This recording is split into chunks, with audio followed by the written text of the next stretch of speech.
जैसे माफिया उत्तर प्रदेश में ठंडे हो गए वैसे मौसम भी ठंडा हो गया। माफिया अतीक अहमद के बाद अब मुख्तार अंसारी की अवैध संपत्ति भी इसी तरह भगवा रंग में रंगी जाएगी और फिर उस पर तैयार किए जाएंगे गरीबों के लिए आशियाने। 30 जून को योगी आदित्यनाथ ने जो ऐलान किया था उस प्रोजेक्ट पर तेजी से काम शुरू हो गया है। गाजीपुर नगर निगम ने जो ब्लूप्रिंट तैयार किया उस पर इंजीनियरों की टीम ने नक्शा तैयार कर लिया है और इस फाइल पर जल्द ही सीएम योगी आदित्यनाथ साइन करने वाले हैं। माफियाओं के खिलाफ योगी आदित्यनाथ सरकार का हर फैसला अब इतिहास रचता जा रहा है। बुलडोजर के जरिए माफियाओं के आतंक पर पहले चोट पहुंचाया और अब उनके कब्जे की अवैध जमीनों पर गरीबों और जरूरतमंदों के लिए आशियाने बनाकर वो एक नजीर पेश कर रहे हैं। कहा यह जा रहा है कि प्रयागराज में अतीक अहमद गैंग पर कार्रवाई के बाद अब अगला नंबर माफिया डॉन मुख्तार अंसारी का है। माफिया मुख्तार और उसके करीबियों के कब्जे से छुड़ाई गई जमीन पर फ्लैट कब तक तैयार होंगे, इनकी संख्या कितनी हो सकती है, ये सब आपको बताएंगे। मगर ये जान लीजिए आखिर मुख्तार की कितने करोड़ की संपत्ति गरीबों के काम आ सकती है। मुख्तार अंसारी की अब तक 586 करोड़ की संपत्ति जब्त की जा चुकी है, जबकि उसके गुर्गों की करीब 900 करोड़ की अवैध प्रॉपर्टी पर हंटर चला है। इस प्रॉपर्टी में वो गजल होटल भी शामिल है जिसे मुख्तार का ताजमहल कहा जाता था। माना जा रहा है कि ऐसी ही कई प्रॉपर्टी पर अब मकान बनाए जा सकते हैं। मेरे ठीक पीछे एक ऐसी ही प्रॉपर्टी है जो अब खंडहर में तब्दील हो चुकी है। दरअसल ये प्रॉपर्टी महाजन टोली स्थित लबे सड़क है और कहा यह जाता है कि ये माफिया डॉन मुख्तार अंसारी का ड्रीम प्रोजेक्ट था। वो इस इलाके में शॉपिंग कॉम्प्लेक्स बनवाना चाहता था, लेकिन अब उसका जो ख्वाब है वो अधूरा रह गया है, क्योंकि यहाँ पर अब न सिर्फ गाजीपुर जिला प्रशासन की ओर से यहाँ पर कार्रवाई की गई है, बल्कि इस पूरे जो शॉपिंग कॉम्प्लेक्स है उसको भी तोड़ दिया गया है। प्रयागराज में अतीक अहमद की जो प्रॉपर्टी है लुकरगंज में, वहां पर प्रधानमंत्री आवास के तहत वहां पर फ्लैट्स बनाए गए। कुछ उसी तरीके से गाजीपुर में भी इस जमीन पर प्रधानमंत्री आवास योजना के तहत शहरी लोगों के लिए, गरीब और जरूरतमंद जो लोग हैं उनके लिए फ्लैट्स बन सकते हैं। आपको लगता है कि ऐसे माफियाओं के खिलाफ इस तरीके की कार्रवाई होनी चाहिए और जो जमीन कब्जा किया है वहां पर गरीबों के लिए मकान बनने चाहिए? बिल्कुल होना चाहिए। ऐसे माफियाओं को मिट्टी में मिला देना चाहिए और जिस गरीबों का जमीन है उनको वापस मिलना चाहिए, गरीबों का आवास मिलना चाहिए, ऐसा होना चाहिए। बांदा जेल में बंद मुख्तार को योगी आदित्यनाथ के इस फ्यूचर प्रोजेक्ट की खबर जैसे ही मिली वो पेशी के दौरान पसीने से तरबतर हो गया। माफिया को डर इस बात का सता रहा है कि बीते 6 साल में सीएम योगी आदित्यनाथ ने गाजीपुर से लेकर के मऊ, आजमगढ़ और वाराणसी से लेकर के लखनऊ तक जिस तरह उसकी संपत्ति को ध्वस्त किया, कहीं हर जगह ऐसे ही मकान तैयार न कर दिए जाएं। क्योंकि योगी आदित्यनाथ खुले तौर पर कह चुके हैं कि माफिया से छुड़ाई गई अवैध जमीन अब गरीबों के आशियाने में तब्दील की जाएगी और ऐसा यूपी के हर जिले में होगा। मैं इस अवसर पर सभी विकास प्राधिकरणों से कहूंगा, वे भी अपनी माफियाओं से छुड़ाई गई जमीनों पर ऐसे ही गरीबों के लिए आशियाना बना करके भव्य आयोजन माननीय जनप्रतिनिधियों की उपस्थिति में करवा करके उन गरीबों को उनका अधिकार देने का कार्य करेंगे तो यह लोगों के मन में एक नया विश्वास पैदा करेगा। सूत्रों का यह भी कहना है कि इन जमीनों पर ग्राम पंचायत भवन भी तैयार कराए जा सकते हैं। गरीबों के इलाज के लिए सरकारी अस्पताल भी खोले जा सकते हैं। इसके लिए उन तमाम प्रॉपर्टीज का निरीक्षण किया जा रहा है जो हाल फिलहाल के दिनों में या तो जब्त की गई या फिर कुर्क की गई। इनमें मुख्तार की पत्नी अफशा की 6 करोड़ 30 लाख की संपत्ति है जो कि रजदेपुर और फतेहुल्लापुर में है। मुख्तार के साले अनवर शहजाद और शर्जील रजा की कुर्क किया गया 5 करोड़ का प्लॉट है जो कि बबेड़ी में था। मुख्तार के चचेरे भाई मंसूर अंसारी समेत 3 लोगों की अवैध संपत्ति है जिसकी रकम 4 करोड़ 40 लाख बताई जाती है। माफिया के करीबी अंगद राय की 10 करोड़ की प्रॉपर्टी है जो मोहम्मदाबाद इलाके में है। मुख्तार के करीबी जाकिर हुसैन उर्फ विकी की मुस्तफाबाद में जब्त की गई 1.5 करोड़ की जमीन है। यूसुफपुर बाजार में जब्त की गई मुख्तार की 26 लाख की बेनामी संपत्ति है।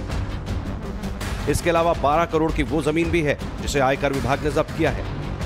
तो उसी जो प्रॉपर्टी है उसमें से एक है गाजीपुर के फतेहुल्लापुर का। ये आप देख रहे हैं कि ये बड़ा सा एफसीआई का गोदाम है। कहा यह जाता है कि मुख्तार अंसारी और उसके परिवार के लोगों ने जो अवैध जमीन पर अवैध तरीके से इस जमीन पर कब्जा किया और इसके बाद यहाँ पर एफसीआई का गोदाम बनवाया और इसके बाद इसे भारत सरकार को रेंट पर दे दिया। लेकिन जब इस मामले की तहकीकात की गई, जब जांच पड़ताल की गई, तो पाया यह गया कि ये जमीन पूरे तरीके से अवैध है। लिहाजा इस पूरे गोडाउन को अब सील कर दिया गया है और कहा जा रहा है कि आने वाले दिनों में यहाँ पर प्रधानमंत्री आवास के तहत यहाँ पर भी कुछ फ्लैट्स या फिर मकान बनाए जा सकते हैं। के मामले इन लोगों के अगेंस्ट थे, उसमें करीब 500 करोड़ की संपत्ति इनकी जो अटैचमेंट के साथ साथ ध्वस्त की गई है। साथ ही साथ इनके जो गैंग मेंबर्स हैं उनके जितने भी लाइसेंसेस थे सारे कैंसिल कराए गए हैं और हिस्ट्री शीट भी खोली गई हैं इनके बहुत सारे मेंबरान्स जो कि जमानत पर हैं उनके विरुद्ध। ये मुख्तार अंसारी के बड़े बेटे अब्बास अंसारी का वो मकान है जो अब जमींदोज हो चुका है। इस जमीन पर भी मऊ नगर निगम माफिया हटाओ गरीब बसाओ प्रोजेक्ट लॉन्च कर सकता है। इसके अलावा मुख्तार अंसारी के गुर्गे मोहम्मद सुहैब मुजाहिद की 1.5 करोड़ की संपत्ति भी प्रशासन जब्त कर चुका है। माफिया के करीबी उमेश सिंह की 47 करोड़ की संपत्ति जब्त की जा चुकी है। गणेश मिश्रा की लगभग 60 करोड़ की संपत्ति पर बुलडोजर चलाया जा चुका है। मऊ में ही रफीक अहमद की 1.5 करोड़ की संपत्ति कुर्क हो चुकी है। इन सब पर गैंगस्टर एक्ट के तहत एक्शन लिया गया। मुख्तार एंड गैंग के कब्जे से छुड़ाई गई इस संपत्ति का क्या होगा, इसकी फाइल भी तैयार हो रही है और यही वजह है माफिया के सताए हुए लोग सीएम योगी के इस कदम की दिल खोलकर तारीफ कर रहे हैं। जो जमीन की खरीदारी हुई या जो जमीन या प्रॉपर्टी इन लोगों ने बनाई है वो जनता को सुपुर्द करने का काम पूजनीय महाराज जी के हाथों द्वारा किया जा रहा है और यह एक सराहनीय कार्य है और मेरा मानना है कि आम जनमानस में इस कार्य के प्रति एक अच्छी इमेज बनेगी और मेरा ये भी मानना है कि इस तरीके का मंशा और या इस तरीके के इरादे अगर पहले की सरकार में हुआ करते तो आज ये माफिया इस तरीके से नहीं पनपे होते। योगी जो कमिटमेंट करते हैं उसे पूरा भी करते हैं, फिर चाहे माफिया को मिट्टी में मिलाने का हो या फिर यूपी के विकास का। योगी का यही संकल्प माफिया ही नहीं उनके करीबियों को भी करंट दे रहा है। इसी कड़ी में मुख्तार अंसारी के रिश्तेदार जुफैल अंसारी के यूसुफपुर बाजार में मौजूद होटल मिड टाउन पर पुलिस की एक टीम ने छापा मारा। इस दौरान ये जांच की गई कि जो शिकायत उन्हें मिली वो कितनी सच है। शासन प्रशासन के इस एक्शन से उन पीड़ितों को उम्मीदें जगी हैं जिनकी जमीन पर कभी माफिया गैंग ने कब्जा कर लिया था। जैसे उन्होंने इलाहाबाद में किया है, अतीक की जमीन जो उन्होंने नाजायज तरीके से कब्जा किया है, गाजीपुर में भी ऐसा होना चाहिए। मुख्तार अंसारी ने करीब सैकड़ों प्रॉपर्टी गरीब लोगों की कब्जा किया और दबाव से औने पौने करके उन्होंने लिया है। मैं भी पीड़ित था, मेरा भी 8 बीघा जमीन रौजे पे उन्होंने कब्जा किया था, लेकिन वो जमीन अब महाराज की कृपा से छूट गई और हम लोग जोत बो रहे हैं और खेती कर रहे हैं। कभी गरीबों की नींद और जमीन छीनने वाले माफिया मुख्तार अंसारी के खिलाफ ऑपरेशन पैंथर भी चलाया जा रहा है। आयकर विभाग के इस प्रोजेक्ट के तहत मुख्तार अंसारी की वो तमाम बेनामी संपत्ति ट्रैक की जा रही है जो उसने अपनी दबंगई के बूते हासिल की थी। बताया जा रहा है कि ये जमीन यूपी से लेकर पंजाब और दिल्ली तक फैली है। ऑपरेशन पैंथर के तहत मुख्तार की प्रॉपर्टी की पूरे देश में पहचान होनी है और फिर उसे कुर्क किया जाएगा। सूत्र बताते हैं कि इनकम टैक्स डिपार्टमेंट ने ऐसी 22 बेनामी संपत्तियों को कुर्क करने की तैयारी कर ली है। इसकी मार्केट वैल्यू 100 करोड़ से ज्यादा की बताई जाती है। इस प्रोजेक्ट में योगी की यूपी पुलिस का भी अहम रोल है। माफिया से जुड़े जिन लोगों को गिरफ्तार किया गया उनसे पूछताछ के बाद इस मिशन में तेजी देखी जा रही है। प्रदेश के अंदर वास्तव में रूल ऑफ लॉ लागू होगा और ये रूल ऑफ लॉ सुशासन की पहली शर्त है। आपने देखा होगा पहले ही स्तर पर आज प्रदेश के अंदर हर पर्व और त्योहार शांतिपूर्ण तरीके से मनाए जाते हैं।